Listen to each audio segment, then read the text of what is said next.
That bastard left them to die. The bastard. Bastard! Everybody knows that line if you've ever seen the movie. Today I'm going to be reviewing Pieces. If you're wondering why I'm wearing a white shirt, uh, I have like 7 different white shirts, so yeah.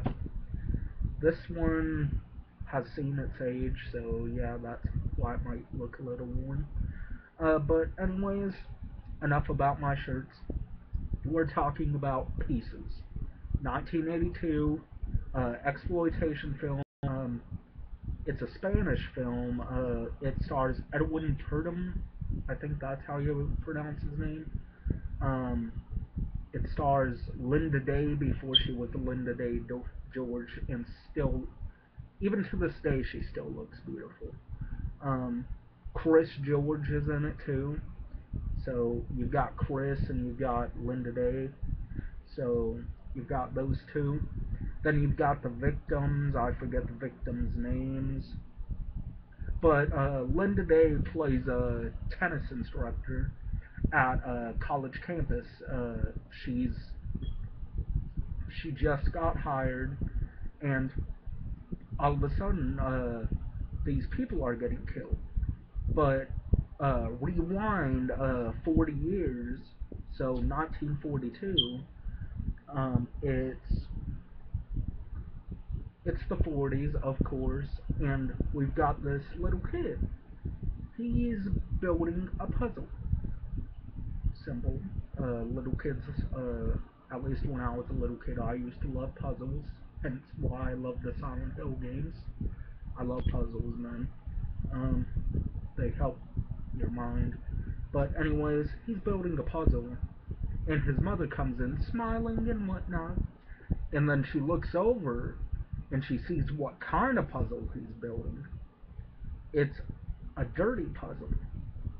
A puzzle of a naked woman, like fully naked. You see everything. You see her vagina, her tits, everything. So yeah. And what happens is the mother goes crazy, slaps the kid, and I'm like, what the hell? Uh, and I understand. Never let your kid look at a naked woman or anything. At least not until they're like 13, 14. But damn, you don't need to beat the kid. But anyways, that becomes her ultimate demise. Um, the kid ends up going crazy. The mother tells him, "Go pick out a broom and help me clean this mess up." And she's trying to get all of the sin out of her house. And then the little kid gets an axe, bam, right into the mother's head, and it ends up bleeding. You don't see a scar, but you see the blood flowing, um, and whatnot. So you get the idea that the axe did penetrate the skin. So she's bleeding, and she's not dying. So the kid repeatedly gives the mother just one hell of a beating with the axe and cuts her into pieces. And he cuts the arms, legs, head, the torso in half, and the fingers off, and puts them in the closet. And then he hides in the closet. And the police end up coming, and they end up finding the kid all bloodied up and crying and everything. Oh, what happened to my mommy? And I'm like, you little bastard. I should never hate a kid, but he was a little bastard. And they make that joke. Like, it's meant to be taken seriously, this scene, but the way it's done, you're just like, what? So that's why I started the video with me saying bastard. But anyways, it cuts to 40 years later. It's 1982. We've got Linda Day playing a tennis instructor. Uh, Apparently, from what I heard, she's never played tennis, which uh, is kind of weird considering she has to play a tennis instructor. So in her scenes where she's playing tennis, she had to actually train on set. So that was pretty cool to hear. And Linda Day just minding her own business, and then all of a sudden we get this kind of character breathing real heavily,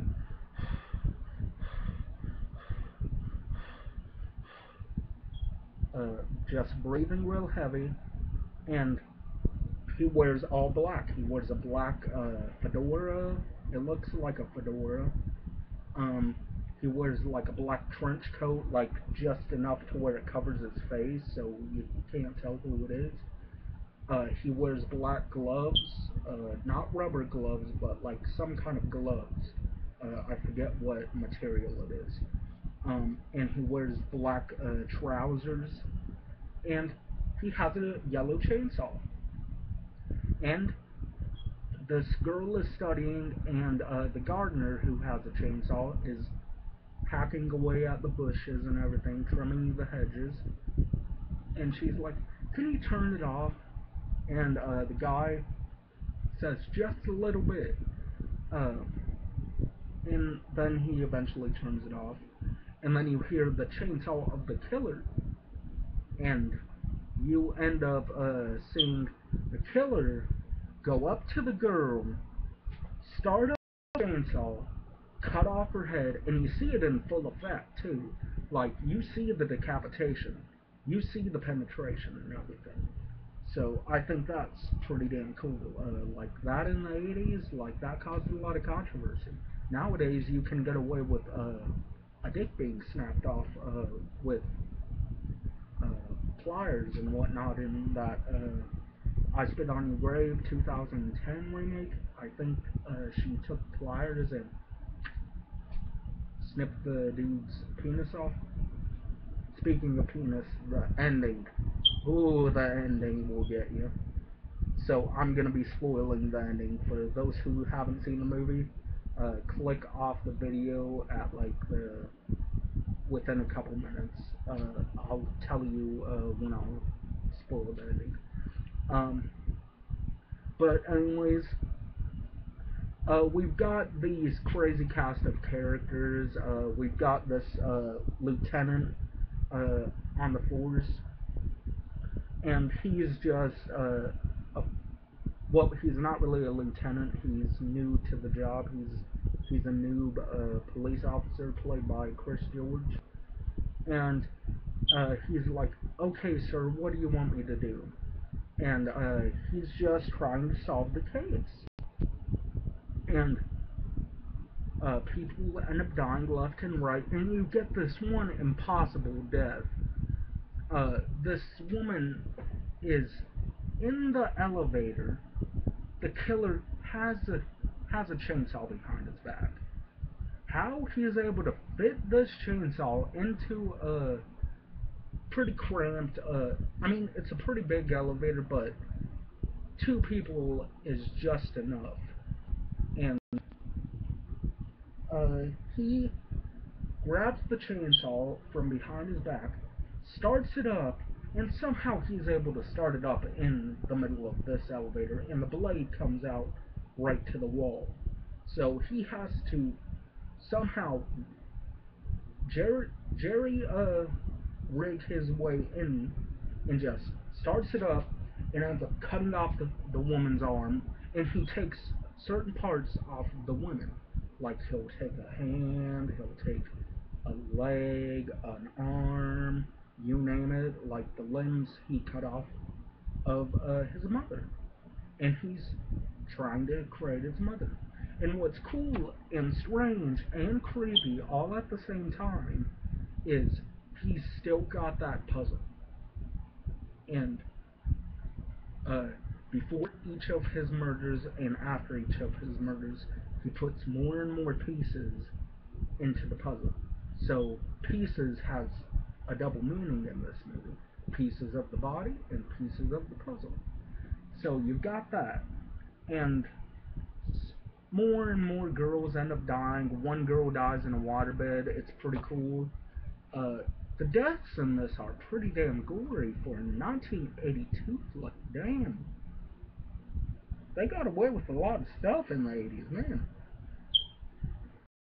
Uh, the trailer always got me by surprise too. Like, it always went like pieces, and then it showed the in big bold letters pieces, and it would split in half like a chainsaw would split the letters in half.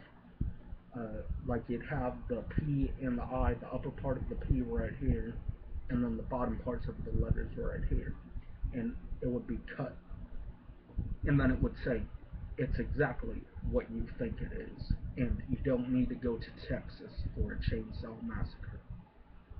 And that trailer always got me. I'm like, damn, this looks like a pretty damn good movie. And if you're wondering where I watched this, Devilman 666 931, I think that's his name. Let me check. Gotta go back to the right to watch history. Okay, Devilman 66631. Yeah, I was right. He uploads a lot of really good movies. Check out his channel. It's all capital letters for Devilman, no space, and then no space for the numbers either. It's 66631. So check out his channel. He's got tons of cool stuff on there, and I applaud him, man. Thanks for uploading this movie because I never thought I'd see this movie, and I wanted to watch it before I bought it. Because paying close to 20 bucks for the DVD, you want to make sure you're gonna like the movie. So I watched it, enjoyed it. Good applause goes out to this film.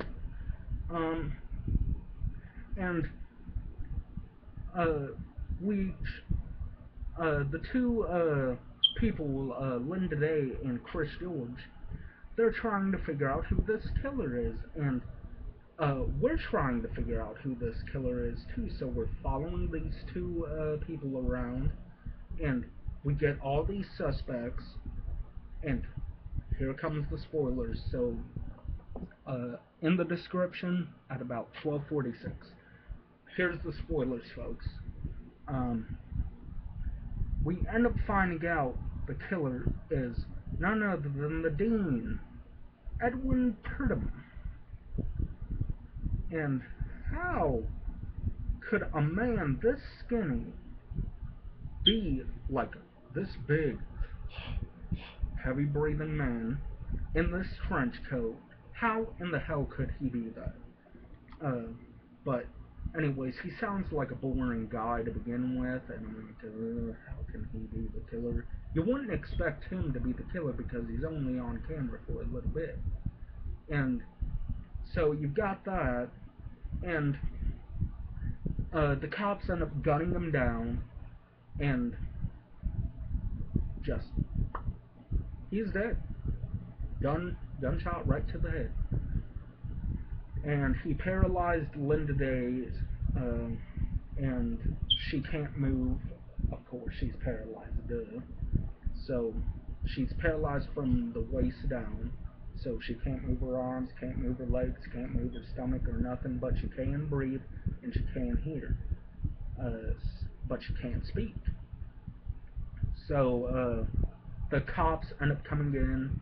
At first, they're not looking in the right places, and they go back out, and Chris George is there, and he stays beside Linda Day, and all of a sudden, Edwin Purdom comes out with his gloves, handed gloves on, gloved hands.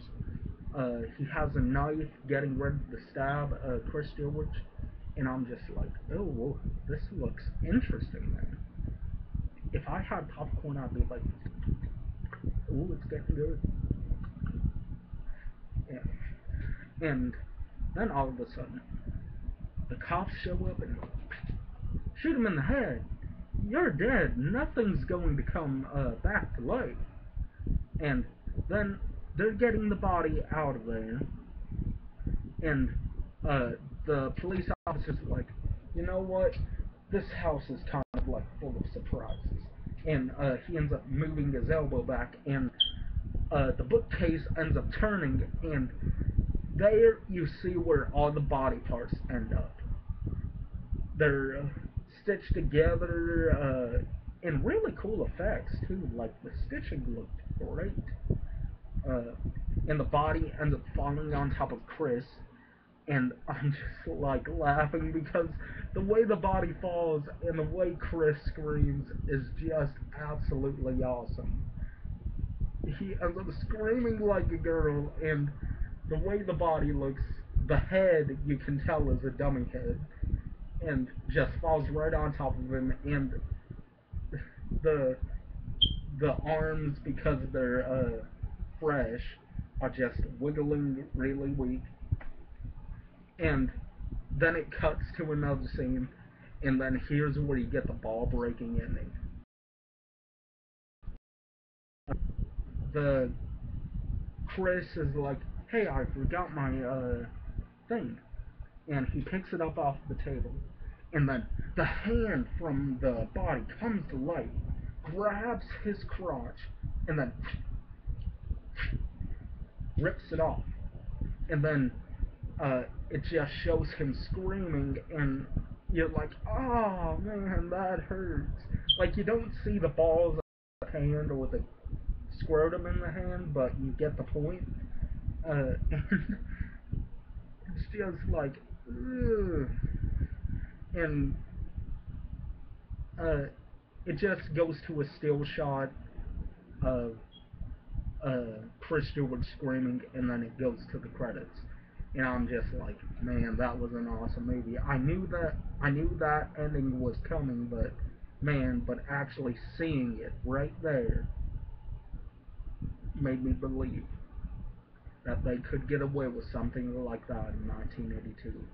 I mean, hell, Cannibal Holocaust, which I'll be talking about that at some point. I plan on buying it, but it's not a movie I ever want to watch. But I just, hell, I want to add it to the collection, just to have it in the collection. I might watch it every 6 months, so once every year. So yeah, there's that. Uh, so all I can say is I give this a solid 8 out of 10. I enjoyed it. Uh, well worth the $10, $20 on Amazon. Uh, if you get it used, it's going to cost around $6 plus $4 shipping and handling, so about $10 total. So yeah, all I can say is hopefully you all enjoyed my review, and if you stayed through the spoilers, uh, and you haven't seen the movie and I spoiled it, still see the movie. It's a really damn good flick. Again, Devilman, all capital letters, no spaces, and then 66631. So, yeah, and type in pieces, all capital letters, dash 1982, and then it will pop up. So, that's all I can say. Hopefully you all enjoyed my review of Pieces. Gets an 8 out of 10 for me. And if you still want to know more, check out Mike OCP Communications version, not version, but review of it. Check out Rainbow Rafter Life, Matt's review of it. And all I can say is, check it out.